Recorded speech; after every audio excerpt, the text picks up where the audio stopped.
오늘 말씀은 디모데전서 1장 1절에서 2절 말씀입니다.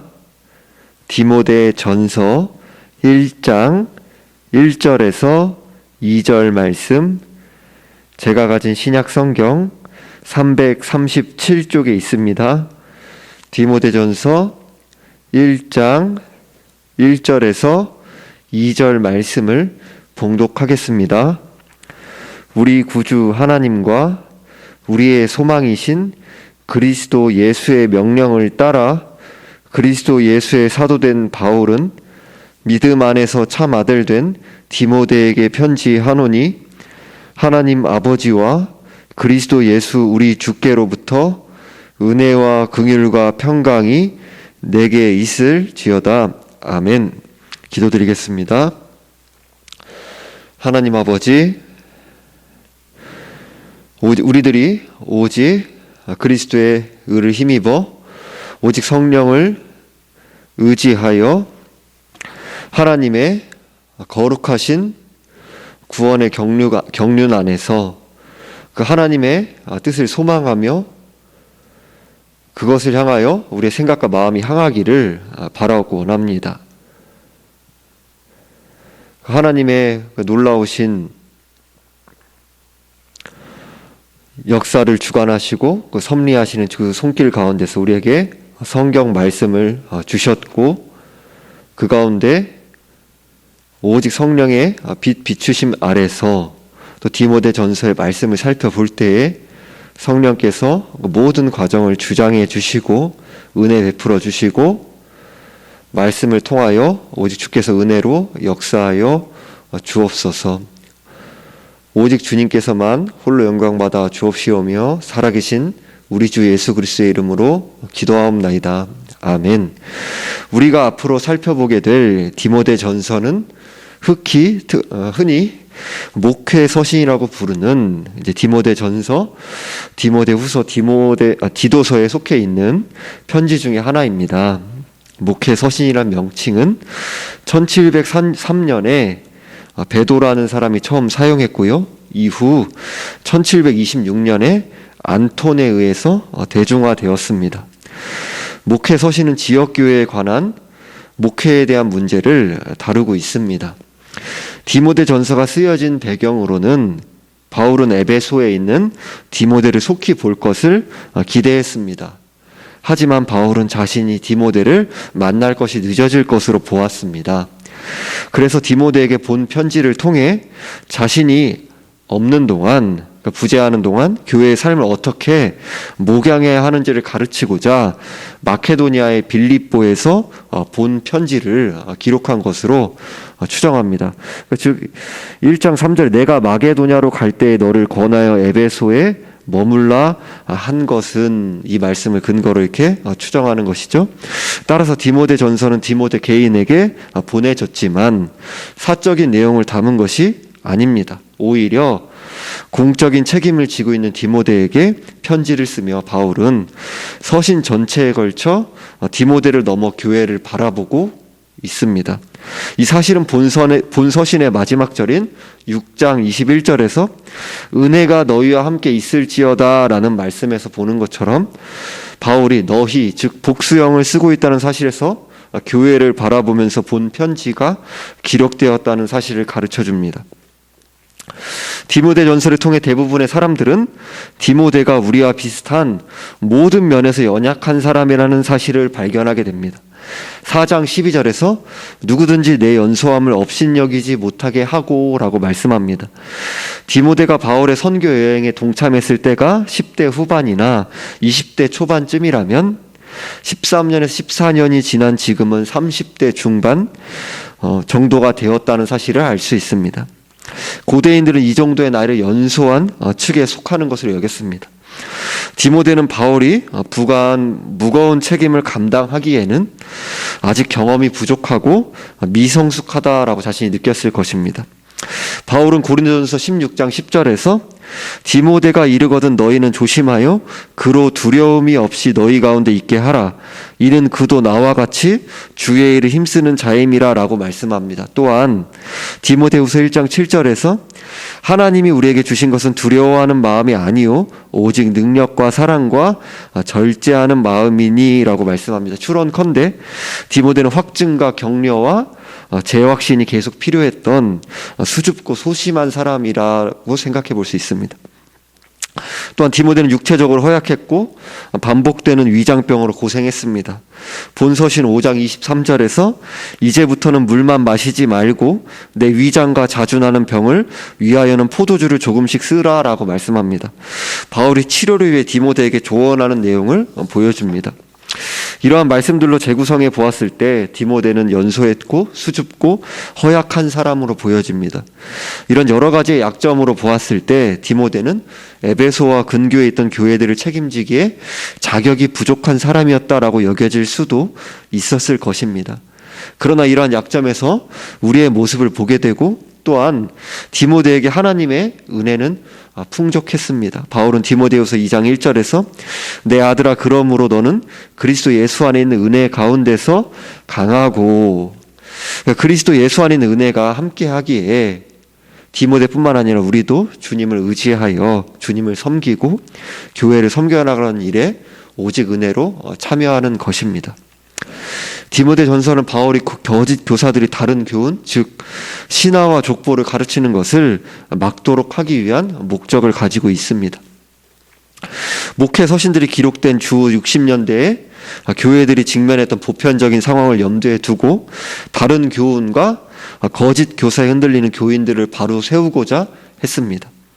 또한 디모데 전서의 주제는 3장 14절에서 15절에 나옵니다.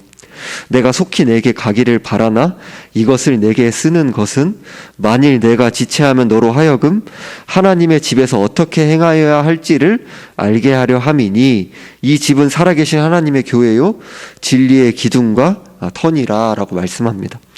바울이 교회에서 여러 종류의 사람들에 대해서 가져야 할 자세를 가르치는 내용이 이어집니다. 남자와 여자에 대해, 감독 즉 목사와 집사와 여자에 대해, 늙은이와 젊은이에 대해, 늙은 여자와 젊은 여자에 대해, 그 외에도 과부들과 장로들과 종들에 대해서도 권면을 주고 있습니다. 즉 디모데전서를 비롯한 목회 서신 그 전반에 걸쳐서 목회자뿐만 아니라 일반 성도들을 위한 서신이라는 사실을 보여줍니다. 바울은 선교 초기부터 장로 및 교회 일꾼의 필요성에 대해서 깊은 관심이 있었습니다. 바울이 목회 서신을 기록할 당시에 거짓 교사와 잘못된 교훈의 피해가 상당 수준 발생하고 있었습니다. 이러한 상황을 극복하기 위해 교회는 바른 교훈으로 무장한 일꾼들이 필요했습니다. 또한 바울은 선교와 목회 사역에서 장로를 세우는 일이 교회를 든든하게 하는 데 관건이 된다고 여겼습니다. 바울이 교회를 세우는 일에 있어 장로의 장립을 필수 요소로 본 것은 1차 전도여행 때부터입니다. 바울은 더베에서 처음 장로를 세웠는데 이때 바울은 장로를 세우는 것이 교회를 세우는 일의 필수 요건이라는 사실을 깨달았습니다. 그래서 바울은 온 길을 되돌아가며 루스드라, 이고니온, 비시디아, 안디옥을 방문하여 각 교회의 장로를 세우는 내용을 사도행전 14장 23절에서 각 교회에서 장로들을 택하여 금식 기도하며 그들이 믿는 주께 그들을 위탁하고 라고 말씀합니다. 장로를 세우는 일은 바울이 1차 전도여행 때부터 가지고 있었던 교회를 세우는 과정에서 필수적인 요소였습니다. 이 사실은 교회의 조직이나 제도가 무엇보다 가장 우선시 된다라기보다는 교회를 바른 복음으로 이끌어갈 지도자가 필요하다는 뜻입니다. 그리고 디모데전서를 비롯한 목회 서신에서는 한편으로는 세속화를, 다른 한편으로는 금욕주의를 부추기는, 세속화와 금욕주의를 부추기는 바르지 못한 교훈을 배격하며 신중하고 의롭고 경건한 삶을 살도록 바른 교훈을 강조합니다. 또한 이미 세워진 교회를 다지기 위해, 바르게 세우기 위해 지도자의 조건이 무엇인지와 교회 안에서 각 그룹을 어떻게 세워가야 하는지를 말씀합니다. 사도 바울은 디모데전서에서 정확한 삼위일체 신앙을 기초로 교회론을 펼쳐나갑니다.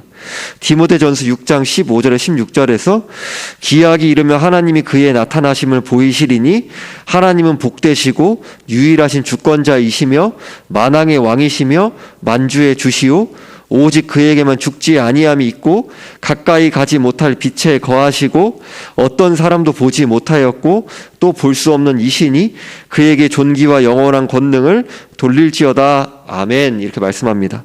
바로 하나님에 관하여 한 분이시며 불멸하신다는 존재와 본질을 말씀하고 있습니다. 이외에도 하나님 아버지에 대해서 다른 부분에 대해서 또 이야기하는 말씀들이 구석구석에 있는데 오늘 전체를 살펴보진 않고 앞으로 말씀을 차례차례 살펴보면서 살펴나가도록 하겠습니다. 다른 주제들도 마찬가지입니다.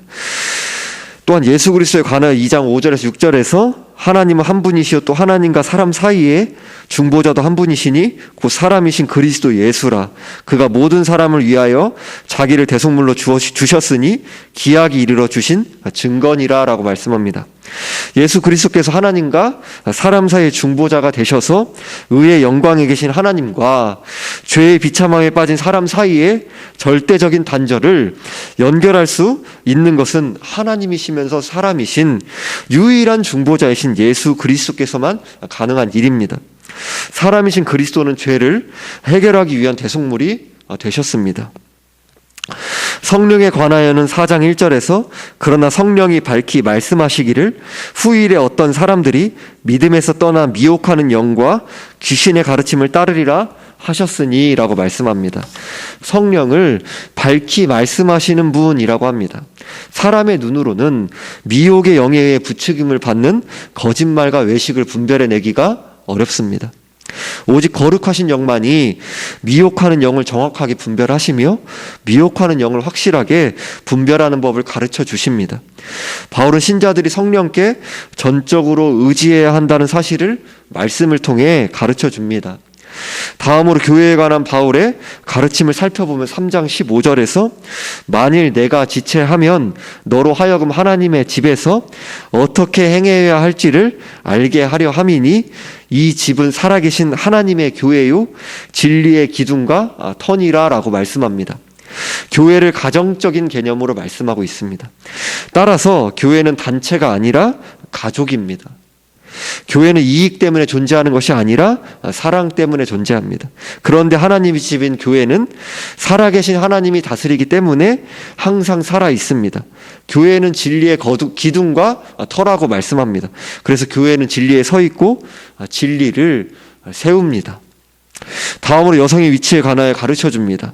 2장 11절에서 여자는 일체 순종함으로 조용히 배우라 라고 말씀합니다. 배움은 여성에게만이 아니라 누구에게나 필요한 것입니다. 바울은 여자의 배움의 두 가지 방식이 곁들여야 한다고 알려줍니다. 첫째는 조용히 배우라는 것입니다. 조용함은 바쁘거나 시끄럽지 않은 것이며 한가롭고 여유 있는 것입니다. 둘째는 일체 순종함으로 배우라고 합니다. 마치 자녀가 부모에게 순종하는 자세를 가지듯이 여자는 가르치는 자에게 순종하는 자세를 가져야 합니다. 그런데 특히 사도 바울이 여자들에게 배움을 요구하는 것은 진리를 알지 못한 채 남자를 가르쳐 주관하는 오류를 저지를 수 있기 때문입니다. 그래서 바울은 2장 12절에서 여자가 가르치는 것과 남자를 주관하는 것을 허락하지 아니하노니 오직 조용할지니라 라고 말씀합니다. 이것은 여자에게 단순히 가르치는 것을 금하는 것이 아니라 가르침으로써 남편을 주관하는 결과가 나타나는 것을 금하는 것입니다. 바울은 이 사실을 아담과 하와의 창조와 타락의 관점에서 설명합니다. 2장 13절에 14절에서 이는 아담이 먼저 지음을 받고 하와가 그 후며 아담이 속은 것이 아니고 여자가 속아 죄에 빠졌음이라 라고 말씀합니다. 창조에 있어서는 아담이 하와보다 먼저이며 타락에 있어서는 하와가 아담보다 먼저입니다. 여자는 창조의 순서를 기억하며 남편을 주관하는 것을 피해야 하고 타락에서처럼 거짓된 것을 배워 남편을 가르쳐서는 안 됩니다. 바울은 여자의 구원 문제를 다루면서 창세기의 관점을 사용하며 15절에서 그러나 여자들이 만일 정숙함으로써 믿음과 사랑과 거룩함에 거하면 그의 해산함으로 구원을 얻으리라 라고 말씀합니다. 여자는 자녀를 낳는 일에서도 믿음을 가져야 할 것을 알려줍니다. 해산 그 자체가 구원의 통로와 증거가 되는 것이 아니라 오직 그리스도를 구원자이시며 주님으로 믿는 믿음을 가지고 있을 때에 해산은 구원의 통로와 증거가 됩니다. 다음으로 결혼과 음식에 관하여 4장 3절에서 4절에서 혼인을 금하고 어떤 음식물은 먹지 말라고 할 터이나 음식물은 하나님이 지으신 바니 믿는 자들과 진리를 아는 자들이 감사함으로 받을 것이니라. 하나님께서 지으신 모든 것이 선함에 감사함으로 받으면 버릴 것이 없나니 라고 말씀합니다. 바울은 건전한 결혼을 강조했습니다. 바울의 가르침에는 혼인을 금하고 음식물을 멀리하라고 바로 미혹하는 그런 대적자들의 헛된 주장을 꺾으려는 혼인과 음식물을 멀리하는 것이 어떤 신성한 것인 것처럼 그렇게 속이는 그런 거짓 교사들의 주장을 꺾으려는 생각을 배경으로 하고 있습니다. 마찬가지로 바울은 음식은 모두 하나님께서 지으신 것이며 하나님이 지으신 모든 것은 선하고 따라서 신자들은 음식을 감사함으로 받아야 하고 그렇게 되면 버릴 것이 하나도 없다는 사실을 가르쳐 줍니다. 하지만 바울은 술에 관해서는 엄격한 입장을 유지했습니다. 물론 디모데에게 조언한 것처럼 술이 약으로 사용될 가능성도 없지는 않지만 일반적으로는 육체를 즐기는데 사용되기 때문에 성도에게는 술이 어울리지 않는 것으로 말씀합니다. 따라서 감독과 집사의 자격을 다루는 3장 3절과 8절에서 술을 즐기지 아니하며 술에 임박히지 아니하고 라고 말씀합니다. 디모데 전서는 또한 선에 관한 표현을 거듭 사용하며 선행에 대해 강조합니다. 선한 양심과 거짓 없는 믿음, 율법은 선한 것, 선한 싸움, 기도는 하나님께 선한 것, 여자의 선행, 감독의 선한 일, 하나님이 지으신 모든 것이 선하다, 선한 일꾼, 선한 교훈, 선한 행실, 선행이라는 말씀들이 이어집니다. 디모데전서를 비롯한 목회 서신은 사도행전 28장 이후의 상황입니다. 땅끝까지 이르러 예수 그리스도의 증인이 되라는 명령을 따랐던 바울의 모습은 바울의 마지막 생애를 앞둔 목회 서신에서도 나타납니다. 복음은 매이지 않습니다. 따라서 복음과 함께 고난을 받으며 복음을 부끄러워하지 않아야 합니다. 바울은 바른 교훈과 영광의 복음과 성령의 감동으로 기록된 하나님의 말씀인 성경 위에 서라고 우리에게 가르쳐 줍니다. 세속화와 거짓 교훈과 배도의 시대에 진리 위에 세워져 가는 온 교회와 성도들이 되기를 바랍니다. 기도하겠습니다. 하나님 아버지, 우리들이 참으로 하나님의 그 말씀을 따라 진리 위에 교회의 기둥과 터인 그 진리 위에 세워져 나가는 각 교회와 가정 될 수 있도록 은혜 베풀어 주옵소서. 진리가 우리 안에 이루어지는 그런 은혜가 풍성히 경험되고 그 말씀 붙들고 성령을 의지하여 살아내는 또 올 한 해 더욱더 주님을 닮아가고 사랑하고 알아가는 그러한 기쁨이, 감사함이 우리 가운데 풍성히 열매 맺혀가고 나타날 수 있도록 도와주옵소서. 그리스도를 닮아가는 성품이 우리 가운데 열매 맺혀갈 수 있도록 도와주옵소서. 하나님 말씀을 가감하지 않고 내 생각에 이 시대 정신과 맞지 않는다 생각하거나 불편하다고 해서 외면하거나 축소시키거나 덧붙이거나 하는 오류에 빠지지 않도록 우리를 도와주옵소서. 성령께서 우리 마음 가운데 빛을 비추사 우리의 생각과 정서와 의지와 전 존재 가운데 말씀에 어긋난 것들 밝히 드러날 수 있도록 은혜 베풀어 주시고 회개할 수 있는 은혜를 주시며 그 어떤 고통이 따른다 한다 하더라도 말씀에 어긋난 부분들을 바로 그러한 우리들의 전 존재의 삶의 인격이 부서지며 새롭게 세워지며 말씀에 근거하여 뿌리 내리고 그 말씀의 사람으로 세워져 나가는 우리의 삶이 될 수 있도록 도와주옵소서. 그러한 온 교회 되게 하여 주옵소서. 참으로 우리들이 하나님, 삼위 하나님을 높이고 그분께 우리가 받은 무한한 사랑과 은혜를 더욱더 복음을 통해 거듭 확인하며 그 풍성한 그 사랑과 은혜 가운데서 주님의 다스림을 받으며 주께 영광을 돌리고 주님을 찬양하며 참으로 하나님 중심의 예배와 삶을 드릴 수 있도록 도와주옵소서. 우리와 같이 천하고 죄 많고 흠 많은 자들을 통하여 성령께서 강권적으로 역사해 주사 우리 안에 죄된 부분 죽여나가고 오직 성령이 우리의 삶을 주장하게 하사 그리스도를 닮은 성품 하나님의 그 성품이 우리 가운데 증거되는 하나님의 형상됨이 회복되고 드러나는 그런 하나님의 영광됨이 반사되는 일에 우리를 사용하여 주옵소서.